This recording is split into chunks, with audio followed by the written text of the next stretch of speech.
Mesdames, Messieurs, bonjour, ravi de vous retrouver. Bienvenue dans cette nouvelle édition de votre journal de 15 heures. Voici les titres de l'actualité. Accès à l'éducation, des infrastructures renforcées pour réduire les disparités régionales. Les détails dans un instant. Et le Royaume-Uni et l'Égypte abordent la crise de Gaza et les enjeux de stabilité régionale.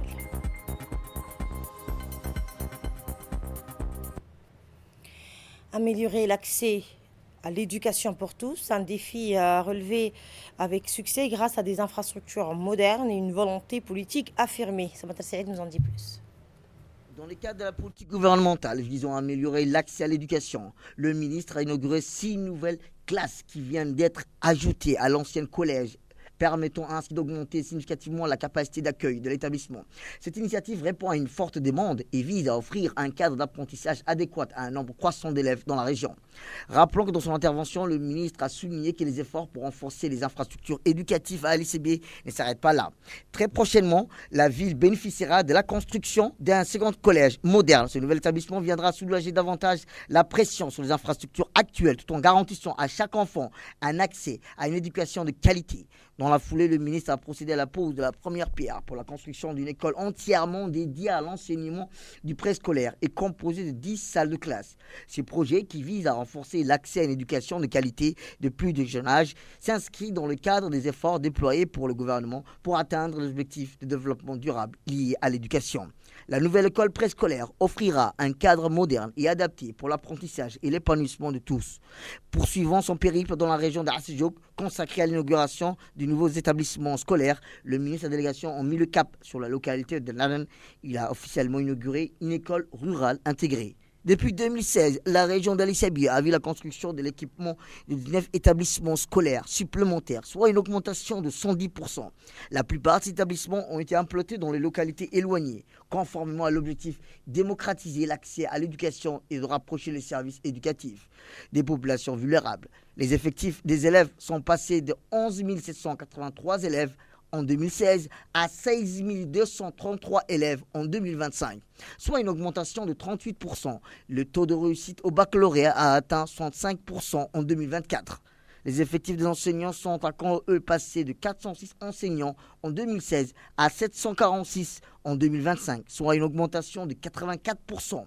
Enfin, le ministre et la délégation qui l'accompagnent ont clôturé le long périple dans la région d'Ali Sébié par Goubeto, où le ministre Moustapha Mohamed Mahamoud a inauguré un nouveau lycée, un projet attendu depuis longtemps par les habitants de la région. Lors de l'inauguration du nouveau lycée dans le village de Goubeto, les représentants de la population ont tenu à remercier chaleureusement le ministre de l'Éducation pour les efforts constants déployés pour compléter les structures éducatives de la localité. À chaque étape de cette tournée, le ministre a appelé l'engagement du gouvernement à garantir une éducation inclusive, équitable pour tous les enfants. Il a souligné que ces nouvelles infrastructures s'inscrivent dans le cadre du plan national visant à réduire les disparités régionales et à améliorer l'accès à l'éducation. Au marge des inaugurations, le ministre de l'Éducation nationale et de la formation professionnelle s'est entretenu avec les locales, les autorités coutumières de la région. Lors de cet échange, le ministre a mis en lumière les efforts déployés par le gouvernement pour améliorer l'accès à l'éducation dans cette région, notamment à travers la construction d'infrastructures modernes et le renforcement des programmes éducatifs. Et lors de son intervention, le ministre de l'Éducation nationale, Moustapha Mohamed Mahmoud, a rappelé que les efforts pour renforcer les infrastructures éducatives à l'ICB ne s'arrêtent pas là. Il a annoncé la prochaine construction d'un second collège moderne destiné à alléger la pression sur les infrastructures actuelles et à garantir à chaque enfant un accès équitable à une éducation de qualité. Autre information, dans le cadre du projet de post-alphabétisation digitale, l'Union nationale des femmes djiboutiennes, l'UNFD, en partenariat avec le programme des Nations Unies pour le développement, le PNUD, a organisé une cérémonie de remise de certificats pour honorer les apprenantes ayant achevé leur formation. L'événement a réuni plusieurs personnalités de haut rang, dont la ministre de la Femme et de la Famille, Mme Mouna Ousmane Aden, la représentante du PNUD, Madame Nungouane Anou et la secrétaire générale de l'UNFD, Madame Fatouma Moussa Abdi, ainsi que la maire adjointe de Djibouti, Madame Fatouma Mohamed Kamel.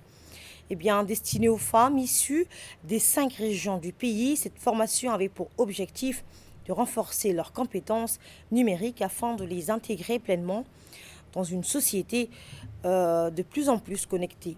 À travers ce programme, l'UNFD poursuit son engagement en faveur de l'autonomisation des femmes, leur offrant des outils concrets pour améliorer leurs conditions de vie.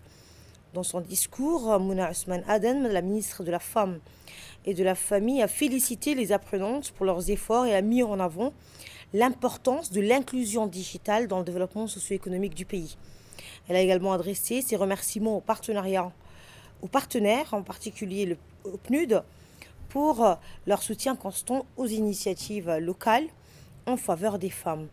La cérémonie s'est terminée par la remise des certificats aux apprenantes, un moment empreint de fierté et d'émotion. Ces femmes, désormais équipées de compétences numériques, deviennent des actrices clés du changement et des modèles inspirants pour leur communauté. La représentante du PNUD à Djibouti a rappelé que ce projet s'inscrit dans les objectifs du développement durable, en particulier ceux visant à réduire les inégalités et à promouvoir un accès équitable à l'éducation et aux technologies. On l'écoute.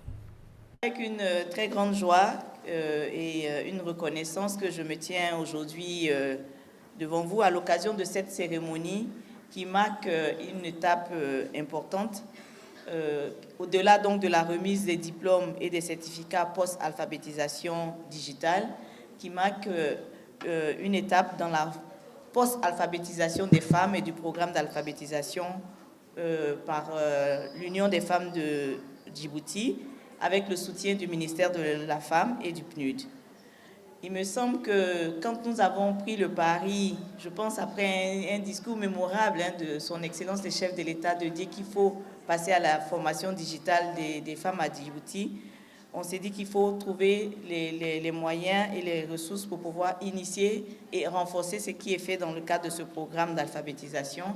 Et je suis heureuse, Madame la secrétaire générale de l'UNFD, Madame la ministre, que nous ayons pu initier cette formation au profit de 150 femmes. Et comme vous avez dit, le choix a été très bien fait puisque c'était vraiment parmi les meilleurs. Et nous avons eu un taux de succès qui est remarquable pour une première phase parce que selon les évaluations de mon équipe, on a près de 88% de femmes qui ont réussi et je pense que ça se mérite d'être applaudi.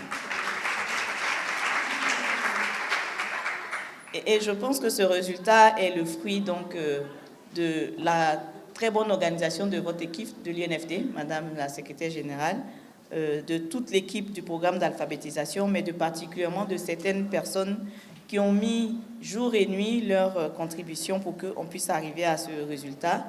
Et cela marque donc l'esprit collaboratif et le partenariat dynamique que nous avons avec le gouvernement de Djibouti, particulièrement le ministère de la Femme, mais également l'UNFD. Et de son côté, la secrétaire générale de l'UNFD, Mme Fatouma Moussa Abdi, a souligné que l'Union nationale des femmes djiboutiennes travaille sans relâche pour accompagner les femmes du pays. Elle a également rappelé que grâce au soutien indéfectible de la Première Dame, l'institution continue de soutenir activement les initiatives locales en faveur de l'émancipation des femmes. Le choix de vous accueillir ce matin au siège de l'UNFD pour célébrer ensemble la clôture du programme de post-alphabétisation pour les 150 meilleurs alphabétisés du programme de Djibouti-Ville et des régions de l'intérieur.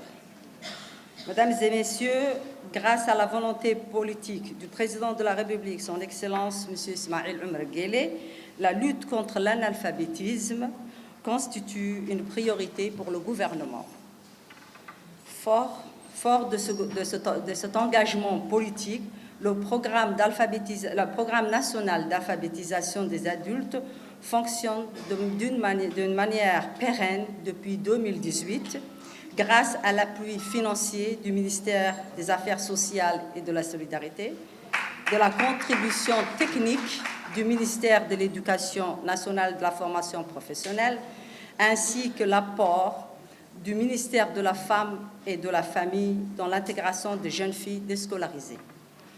Dans la même optique, le programme connaît un élargissement conséquent par l'introduction de 2 grands projets de renforcement de la résilience des populations agro-pastorales. des régions de l'intérieur, intégrant chacun d'eux un volet d'alphabétisation fonctionnelle sur la promotion de l'agropastoralisme. Il s'agit du programme PEGIR et du Profond dans le cadre d'un nouveau partenariat avec le ministère de l'Agriculture.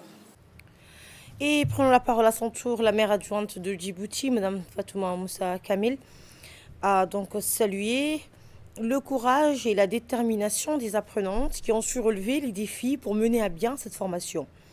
Elle a insisté sur l'importance des compétences acquises qui permettront à ces femmes de contribuer de manière significative au développement local et national, encourageant les apprenantes à mettre en pratique leurs connaissances et à inspirer d'autres femmes. Elle a conclu en affirmant que Djibouti a besoin de femmes dynamiques et engagées pour poursuivre sa marche vers le progrès. Dans son intervention, la ministre de la Femme et de la Famille, Mme Mona Ousmane Adan, a réitéré l'importance de l'autonomisation des femmes pour le développement du pays. Elle a déclaré que la formation en post-alphabétisation digitale est un outil essentiel pour renforcer les compétences des femmes et les intégrer pleinement dans la société numérique. La ministre a également exprimé sa reconnaissance envers les partenaires, notamment le PNUD et l'UNFD, pour leur encouragement constant dans la promotion des initiatives en faveur des femmes. Le progrès de Djibouti passe par le progrès de ces femmes, a-t-elle affirmé, tout en encourageant les bénéficiaires à croire en leur potentiel et à viser toujours plus haut. À Addis Abeba, une délégation dirigée par l'ambassadeur de la République de Djibouti en Inde, Issa Abdoulaye Assoué, a effectué mercredi une visite au site de la cimenterie d'Addis Abeba. Cette mission avait pour objectif d'étudier les possibilités de relance de la cimenterie et d'optimisation de ses capacités grâce à des investissements de l'Inde. Cette démarche s'inscrit dans le cadre des efforts constants de Djibouti pour renforcer sa coopération économique avec des partenaires stratégiques tels que l'Inde. Cette visite fait suite à une série de discussions fructueuses entre la délégation et des responsables gouvernementaux djiboutiens, notamment le ministre de l'économie et des finances et le président de l'autorité des ports et des zones franches. Ces rencontres ont permis d'identifier des opportunités de partenariat et d'investissement alignés sur les objectifs de développement économique et régional du pays. La délégation a également exploré plusieurs sites stratégiques renforçant la vision de Djibouti pour un développement harmonieux et durable. Cette initiative reflète l'engagement du pays à attirer des investisseurs, des investissements étrangers et à offrir un cadre favorable à la croissance économique tout en consolidant ses relations avec l'Inde, un acteur clé de la région. Et cette formation d'aisance aquatique pour les élèves officiers de l'AMIA, sous l'égide du secrétariat d'État chargé des sports, la Fédération djiboutienne de natation a lancé hier une formation d'aisance aquatique d'un mois destinée à une trentaine d'élèves officiers de l'Académie militaire d'Arta, l'AMIA. Ce programme vise à doter ces futurs leaders militaires des compétences indispensables en natation et en plongée, des aptitudes essentielles pour leur mission future. La cérémonie d'ouverture s'est tenue à la piscine nationale en présence de maîtres nageurs expérimentés de la fédération, spécialisés dans les techniques de natation et de plongée. Ces experts auront pour mission de transmettre aux participants des savoir-faire cruciaux, leur permettant non seulement de se déplacer en toute sécurité dans l'eau, mais aussi d'exécuter des manœuvres complexes lors d'opérations militaires. Le président de la Fédération djiboutienne de natation, Abdallah Mohamed Dini, a insisté sur l'importance de cette formation. Nous sommes honorés, a-t-il dit, de contribuer à la formation de ces jeunes officiers. La natation et la plongée sont des compétences vitales qui peuvent faire la différence sur le terrain. Il a également exprimé sa gratitude au colonel Ibrahim Youssouf, commandant de l'AMIA, pour la confiance accordée à la Fédération, ainsi qu'au secrétariat d'État chargé des sports. Les élèves officiers, très motivés, ont été encouragés à tirer parti des enseignements dispensés.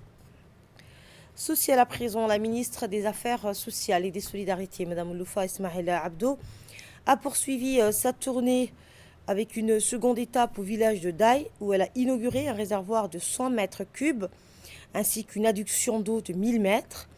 À son arrivée sur le site, elle a été accueillie par le préfet de la région de Tadjoura, Mohamed Hamad Abbas, le président du conseil régional, Omar Hussein Omar, les députés de la région, notamment Ahmed Hassan, ainsi que par les habitants du haut plateau de Daï.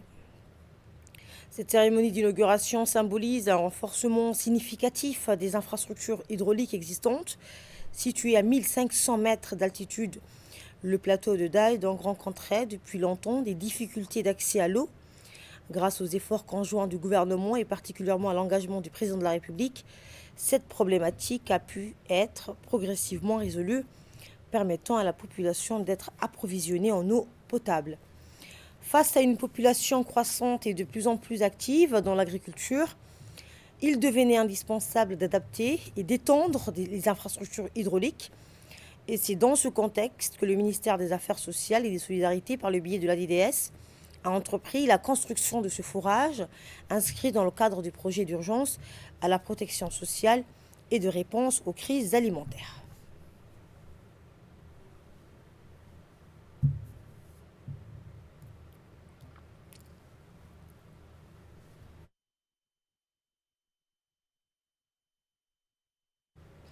Écoutons à présent un extrait de l'intervention du député de la région.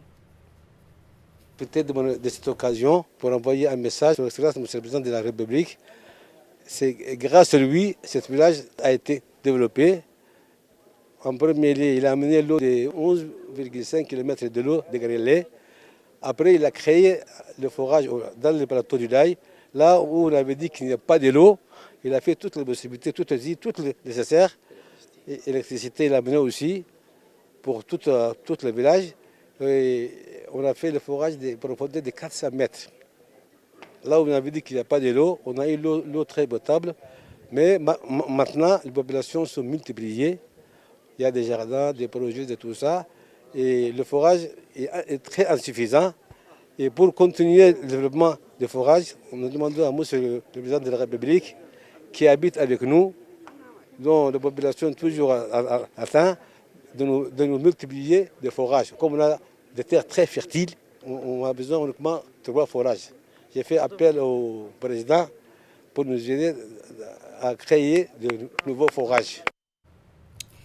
Et place à présent donc à l'intervention de la ministre des Affaires sociales et des Solidarités, Mme Loufès Ismaël Abdou.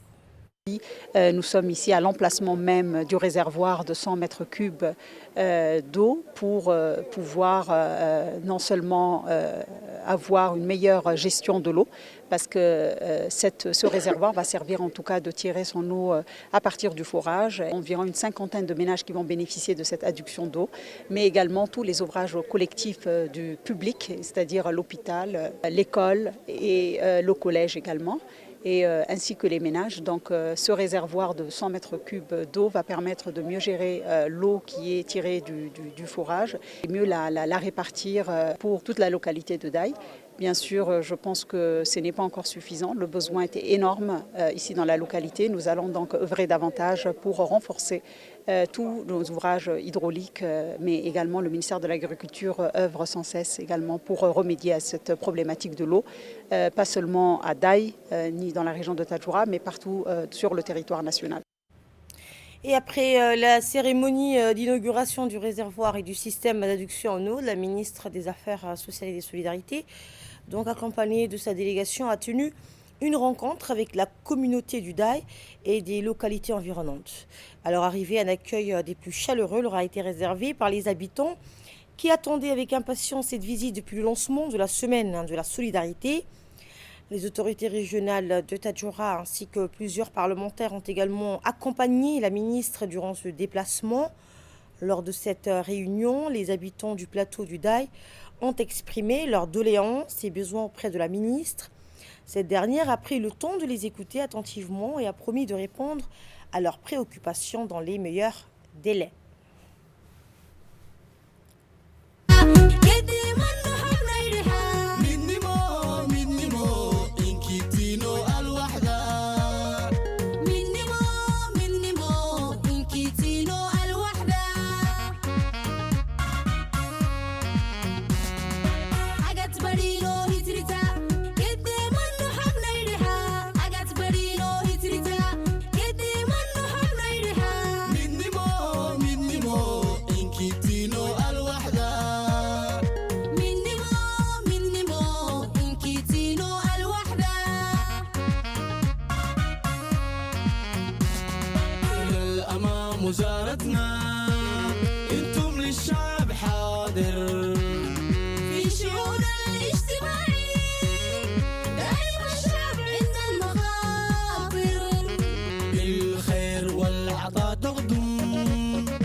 وزارتنا انتم للشعب حاضر في شؤون الاجتماعية دائما الشعب عند المخاطر بالخير والعطاء تغدو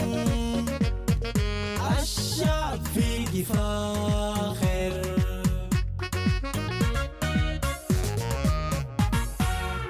بحكمتكم الوزارة أنجزت إنجاز زاهر شعبنا موحد نعم للتقدم زاهر بدني موين كيتينو الوحدة مني موين كيتينو الوحدة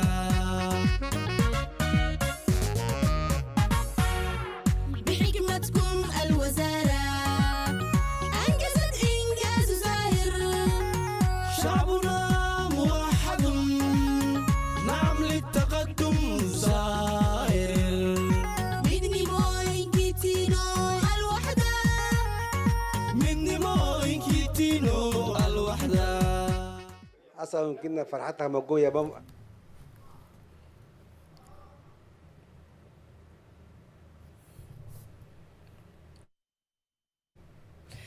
Les autorités régionales ont profité de cette occasion pour saluer l'accueil exemplaire des habitants. Le président du conseil régional, Omar Hussein, a notamment assuré qu'il soutiendrait les agriculteurs dès que l'eau serait disponible en abondance.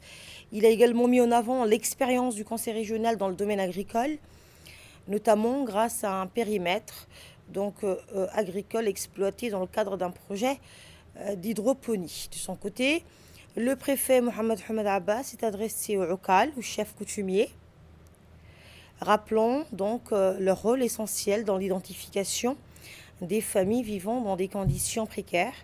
Il les a appelés à collaborer étroitement avec les autorités lors de la distribution de vivres et de matériaux. Les représentants de la population ont ensuite pris la parole pour remercier la ministre de sa présence et de son écoute. Ils ont exprimé leur gratitude pour l'inauguration du réservoir de 100 mètres cubes, un projet crucial pour la région. Ils ont également formulé plusieurs demandes, notamment l'augmentation du nombre de forages et de réservoirs pour garantir une quantité suffisante d'eau, tant pour les besoins de la population que pour l'exploitation agricole, la mise en place de transferts monétaires et alimentaires, le soutien aux femmes et enfin le soutien aux femmes souhaitant développer des activités génératrices de revenus. Et la ministre, dans sa réponse, a exprimé sa volonté de travailler avec les différentes parties prenantes pour répondre à ces attentes, mettant donc l'accent sur l'importance d'une collaboration active entre les autorités locales et les communautés pour concrétiser ces projets. On l'écoute.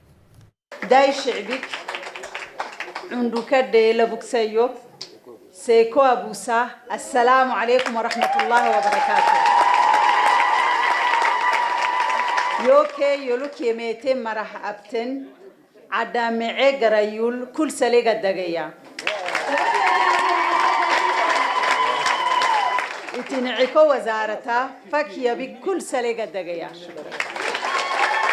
Je suis toujours très contente et très émue de me retrouver dans ces assises communautaires parce que ça nous permet de bien faire notre travail d'écouter et de ne pas imposer des projets qui ne sont pas les vôtres.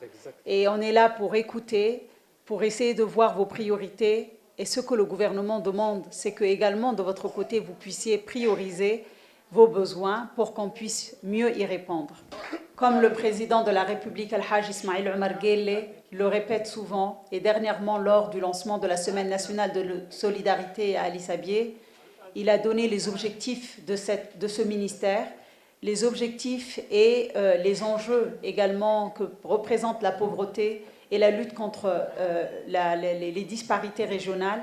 C'est vraiment une priorité chez lui et ce ministère a été créé dans cet objectif de pouvoir mettre sur le même piédestal les personnes qui habitent dans la capitale, les personnes qui habitent dans les chefs-lieux, au même titre que les personnes qui habitent dans les localités, même les plus éloignées de notre pays. Les instructions que nous avons, c'est ne pas déplacer ces populations pour venir toquer à vos portes du ministère. C'est un trajet pour eux, c'est des éleveurs, c'est des nomades, c'est des agriculteurs, donc pour eux, le temps, c'est de l'argent. C'est à nous de se déplacer, c'est à nous de venir vous voir, c'est à nous de vous écouter. Le président de la République, c'est aussi le président de la République, certes, mais c'est aussi un de vos frères, un de vos fils, parce qu'il a choisi Daï également pour être résident ici.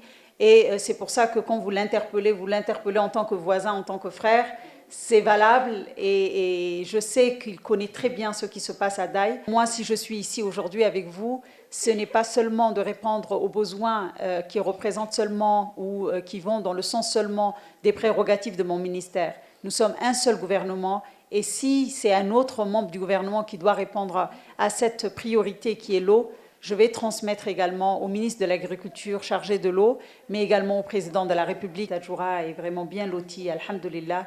Il y a moins d'un mois, le président de la République a inauguré le grand CHU de Tadjoura. Et donc, vous avez tout à proximité. Nous remercions vraiment la vision du chef de l'État dans le domaine social, mais également dans tous les domaines. Mais ce CHU à Tadjoura a déjà vu en moins d'1 mois une fréquentation vraiment incroyable au niveau des chiffres, au niveau des statistiques. Nous sommes très fiers de votre résilience, de ce que vous faites dans votre localité, de votre attachement à cette localité. Comme vous l'avez dit, Daï s'agrandit et nous souhaiterons qu'elle s'agrandisse encore plus. Et le problème de la piste, en tout cas en ce qui nous concerne, sera mis dans les priorités de nos actions pour Daï. La région de Tadjoura est la région parmi les 5 qui bénéficie de plus de transferts monétaires et de transferts en nature de tout le pays. Ce que nous donnons, quand il est réparti, ça devient minime. Donc, Inch'Allah, bi'iznillah ta'ala, la veille, on est au mois de Ragab, la veille du mois de Ramadan, déjà nous allons faire le nécessaire, bi'iznillah, pour le mois de Ramadan. Et par la suite, les répartitions vont être rehaussées pour tout l'ensemble de la sous-préfecture de Randa, mais spécialement et spécifiquement pour Daï, bi'iznillah. Bonne nouvelle pour les femmes, c'est un message de la première dame, Hoyo Hajia Khadra Mahmoud Haïd, pour les femmes de Daï. Elle a une très bonne nouvelle pour vous qu'elle m'a demandé de vous transmettre. Vous avez soulevé la priorité de la réhabilitation du local des femmes pour la couture, etc., du local UNFD.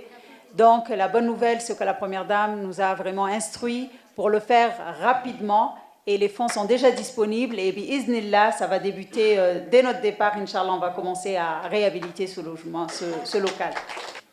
Également, la doléance qui a été faite